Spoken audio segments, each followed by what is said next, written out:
This podcast is sponsored by HBB Marketplace. If you're a small business owner and looking to grow your business but need just a few resources to get to where you need to be, visit hbbmarketplace.co. And when you do, tell them Ressie G sent you. You know, sometimes this life can get rough. You get knocked down, but you gotta get up. Keep going. Welcome to the official companion podcast for The Retreat. I'm your host, Ressie G, not Cardi B, but I still get to the money. Oh, and I have a very special guest joining me for a quick conversation today.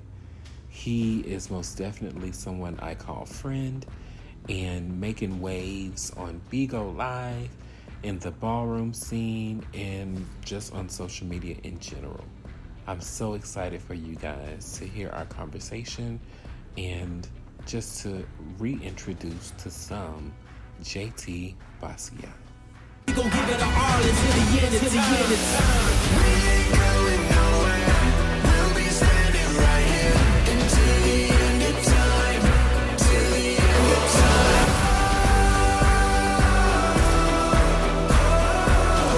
Until the end of time. Till the end of time.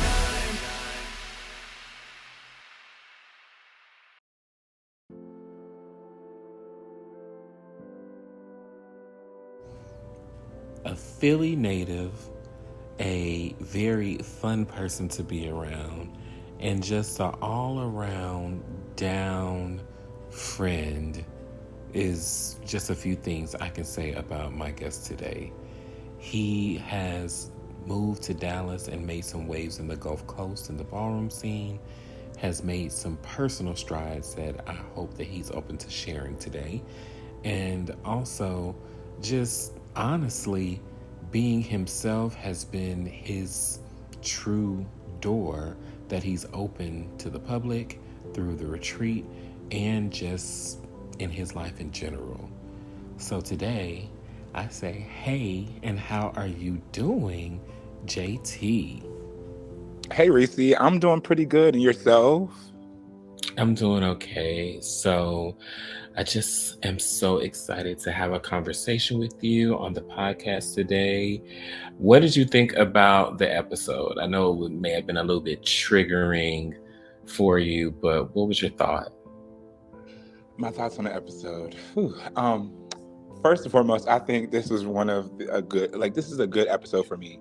I think for everybody, it was a good episode. For me, for myself, for you, for Jeremy, everybody. It allowed people to actually get to know, a few cast members, and not just see us, trying to go off of wine and, not getting our points through and all these things. It was definitely triggering for me, seeing as though that we finally got to touch in on my outing story and my personal relationships with my family. I think me and Jeremy really connected when we were sitting with a therapist who really broke through. Yeah. I think it was really interesting to see your story of how you were outed and how you didn't really get a chance to actually come out. And I think that's a lot of people's story. Well, I think there's kind of like a big percentage of gay Black men, they don't necessarily have the chance to always come out themselves, and they're always kind of pushed into coming out. Do you think that your experience with coming into who you are today would be different if you had the chance to come out to your family, or would you not change it for anything? I wouldn't honestly. I would sit here and say I wouldn't change it. However, I wish, again, it's like, for instance, right? You know how and it's the perfect example I could give. So you know how Beyonce got pregnant, Kelly accidentally slipped up and said her, which was the gender, and she was like, "Oh my God, I didn't mean to do it," and She was like, "Oh, Beyonce said that it was fine. It was just she wished it could have been her." That was the type of thing it was. It's like I wish I would have had that moment to be like to tell my mom, versus it being somebody else. And I feel like it would have been different had it been me. Mhm. I mean, I don't think that the love it would have been less love or anything. I just think that it would have been totally different for the good, though. For the good. I mean, it's still good, but I Mhm. wish it was me. Yeah. So what happened afterwards? Because I know there were some people who commented and they wanted to know like exactly what happened after, like when you had the conversation with your sister. How did you bring it to your mom? Like what was that Ooh, like? I'm glad you asked that question. So, my sister had the conversation with me, and she had told me, that the guy had called, and she had listened to the voicemail, and so it was probably like still it. Me and my mom's conversation didn't happen because after that I ran away. I had Mm, ran away because I was like still again battling like if this was me and just being comfort, feeling like I had so much brick on my back. And so I ran mhm, away to a friend's house inside the city because at the time we lived like outside the city. So I ran away to my friend's house inside the city for like 2 weeks. Mind you, I was still in high school and all these things. And so it was just like my mom didn't know where I was. This was when MySpace was on.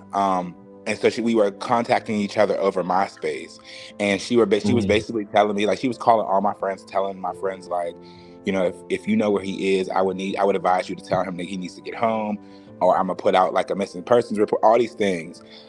mhm, And so I finally grew the balls to actually message her on MySpace, and we had that conversation over MySpace. So I kind of, even though I wasn't the one who forefront and went out and told her like, mhm, hey, I'm gay. Um, I ended up telling her over MySpace about the situation, and then she reassured me, like, mhm, basically like, caressing me and hugging me, letting me know that I love you no less. You're still my baby. But she mhm. said you need to get your ASS home. Right. Come home. It's crazy because I don't think I knew that story of you kind of running away. You and Jeremy, it seemed like y'all had a lot of parallelities with your experiences as Hmm. younger Black men, I would say gay men, because you Yes. were coming into your own. When you saw his Zoom session on the episode, what did you think about him running away? Did that kind of resonate with you at all? To be honest, I cried, and I cried Mm, because, and just like I cried on last night's episode, and it's so crazy, and I'm about to cry again, you know, um, it's a touchy situation, and not too many people know unless they went through it, and so every time I even hear anybody's story about, and it's similar to mine, or I can relate, um, it puts me back in that same place doing the same thing and just feeling it all over again.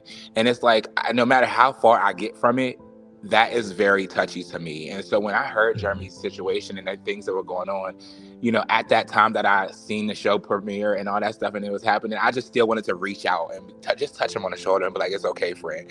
And it's simply because people see us and they're like, "Oh, they look good and this, and the third." But it's like there's a story. There's a story that mhm. comes behind this. And I'm not sitting here saying like we're the only ones that went through it because everybody goes through it. We just go through it differently. It just so happens that we have similar stories. And Yeah. so, you know. Yeah. Yeah, I get that. But I think it's good that at least it was put out into the universe and to the world that, hey, this is somebody else that I can kind of relate to.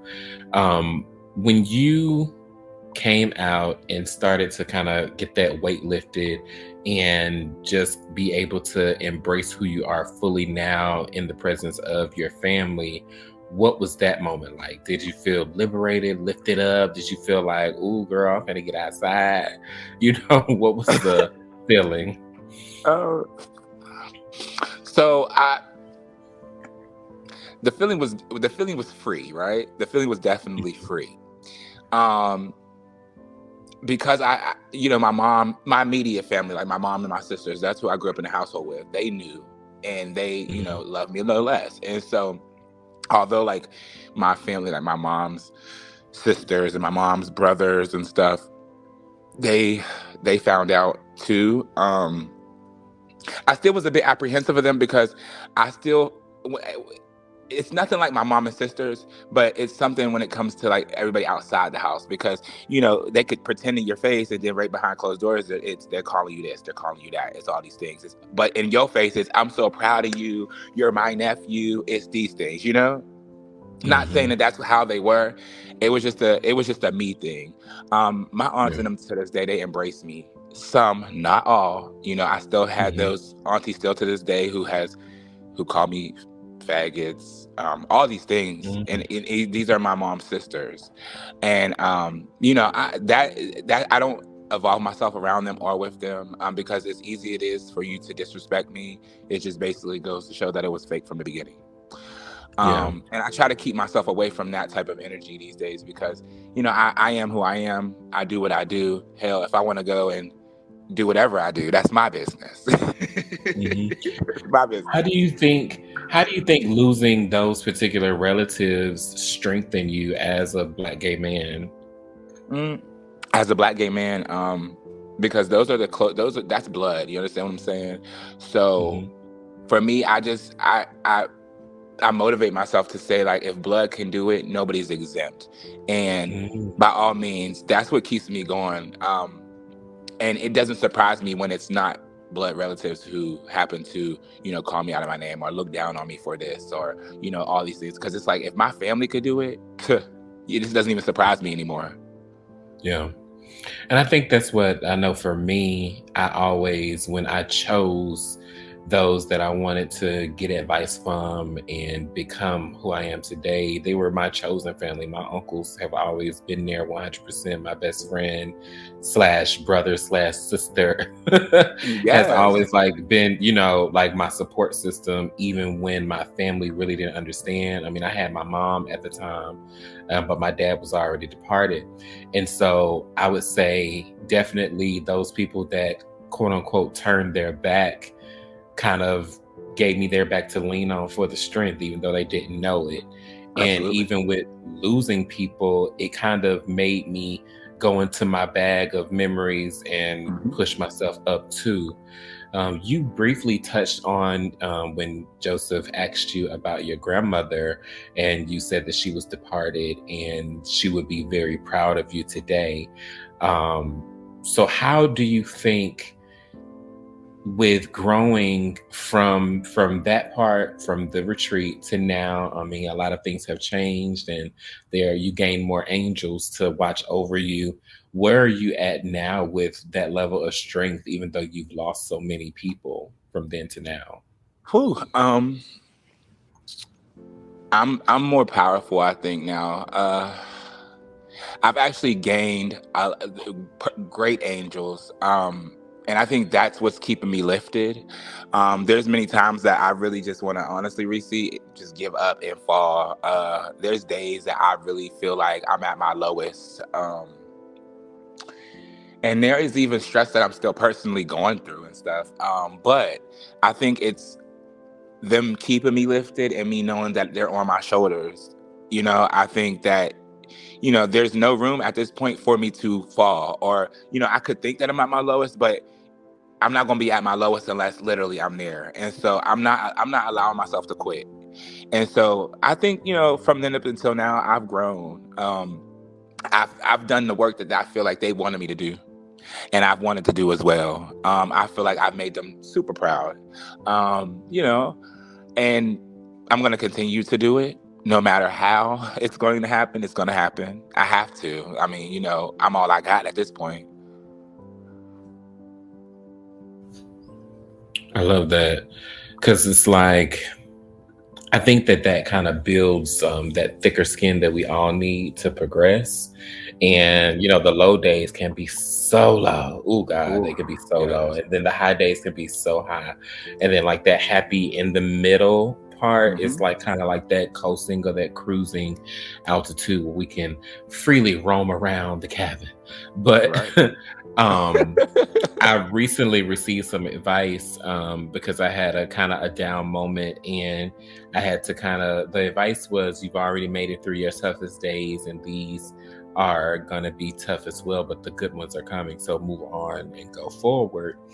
And as I watched the episode, I was thinking about that. And as I was going through the process of forming the episode, I was thinking about that, and then just kind of seeing how from then until now, you've definitely grown. You've come into your own a little bit more. You've been outside having a good time and just kind of, it just kind of, enjoying yourself, because I felt like you at one point in time, it was almost like pulling teeth to get you to come outside when you were, It was.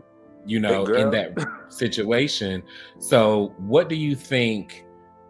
I don't want to say too much because we're going to cover it later, but what do you think was one of the motivating factors to actually pour into yourself leisurely nowadays? Well, I think let's say this, the most one was something that I knew, but confirming it was going to the retreat and actually getting back in tune with myself and who the F I am. And just a reminder and I feel like that whole experience shook me up, like to say, like, this is you, get back to you, like, stop falling, letting people do this to you. Don't be afraid to leave hard situations because it's needed if possible. Your happiness means more than anything. It's those things amongst, like, the motivation and stuff that I had from my family, which is my mom and sisters and my Aunt Mika and them. It's those things that, I was looking at, and I was just like, man, like, I'm not happy. Like you said, it was hard to get me outside because of the situations. And it was just like, dang, like, what happened to the Jaytee that was always outside kicking it with us, whether or not, you know what I'm saying, be outside on top of with my ratchet friends, doing it, okay? Yeah. Doing bald-headed hoe shit. Literally. But I love that you're now able to do so much more because you've been somewhat liberated, I would say. And it all goes, I think it attributes to your chosen family, you rising in Ballroom, being more active, and then building friendships and gaining brothers and sisters and mothers and fathers in that way too, because I think it helps us get support. And I think a lot of times when people look at Ballroom, they always think about, oh, it's just partying, sex, and drugs. But I don't think that, coming off the heels of the retreat and then, choosing your new extracurricular activities to be a part of Ballroom, I think that was kind of a big step to you really being more of yourself. You know what I'm saying? And I think that's a beautiful thing to see. And so I would think it's been easier to transition into Ballroom than most people kind of think it's pretty hard. What's been your experience so far? Was it easy to kind of get in or adjust, or because it's a whole nother world? It was totally a whole nother world. I think it was easier for me because I already, coming from up in Philly, Ballroom is a thing up there. So, I had already the jizz of it up there. It was the only adjustment that I needed was coming down here and getting acquainted with the Gulf Coast. However, it was easy, but it's still challenging, still to this day, because I just feel like it's all about, it's politics, of course, that's Ballroom, but then it's like you have to deal with the extraness, and it's like a hit and miss. Now, I definitely took a break back from the Kiki scene, and I'm a 007, but I'm still a Basquiat, and that's never going to change. Right. And simply because the things that Kiki is calling for these days, it's just drama. And I'm not in that space in my life currently right now to keep doing that. And I'm not saying that it was Juicy, because it wasn't. I love Juicy Down. Like, that's my family still. You understand what I'm saying? It's just it's just the Gulf Coast Kiki scene itself. It's the fun is not in Kiki anymore, and so I just don't want to be a part of it. I mean, I'll still come and support everybody and stuff. I just personally at this time, I just chose to take myself out of Kiki and focus on mainstream. If you could give the people, the listeners, one piece of advice that you took from the retreat, what would it be?